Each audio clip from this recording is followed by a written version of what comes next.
અમરનાથ મહાદેવ મંદિર જે બિગ બજારની પાછળ આવેલું છે ત્યાં મહાઆરતી દર સોમવારે 7:15 વાગે અમે લોકોએ ચાલુ કરે છે।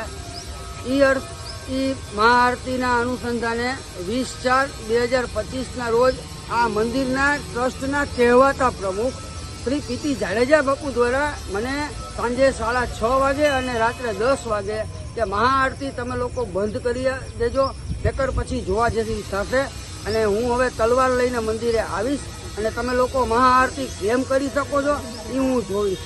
અમે લોકો એક ધાર્મિક કાર્યક્રમ કરી છે દર સોમવારે, જેમાં હજારો લોકો મહાપ્રસાદનો લાભ લેતા હોય છે અને મહાઆરતીનો ભાવિકો દ્વારા લાભ લેવાતો હોય છે। કોઈ પણ જાતનું અહીંયા આરતીમાં ન્યુસન્સ ફેલાવેલું હોતું નથી। અને બીજી વસ્તુ એ છે કે 20/4 જ્યારે મને ધમકી આપેલી ત્યારે 21/4 તાલુકા પોલીસમાંથી 2 PCR અને ડી સ્ટાફ પણ આવેલો। પછી સેમ વસ્તુ આજે 28 તારીખની આરતીમાં પણ PCR આવેલી અને ડી સ્ટાફ આવેલો।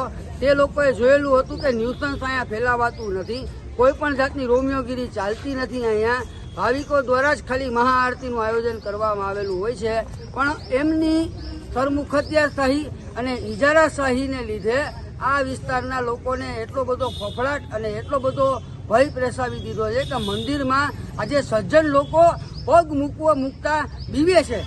પગ મૂકવો હોય તો વિચાર કરે છે કે આ મંદિરમાં મારે કેમ જવું। એટલે અમારો એક જ માત્ર ઉદ્દેશ્ય છે કે આ જે ઇજારાશાહી ભોગવતા લોકો છે એનો ચેરિટી કમિશનરમાં પણ અમે અત્યારે અરજી કરેલી છે। એમાં એવું છે કે પીટી જાડેજા પ્રમુખ છે એટલે એમનો આદેશ એવો હતો કે આરતી બંધ કરો। મને ફોન આવેલો કે આરતી બંધ કરાવો, એટલે મેં એને કીધું કે આરતીનું કામ તો સારું છે અને ભગવાન માટે એ સારામાં સારું કહેવાય અને બધા છોકરાઓ બધી બરોબર વ્યવસ્થા મહેનત કરી અને આરતીનું આયોજન કરે છે, છતાં એમને બંધ કરવાનો આગ્રહ વધારે રાખે, જેથી કરીને આ બધો મામલો આગળ વધેલ છે।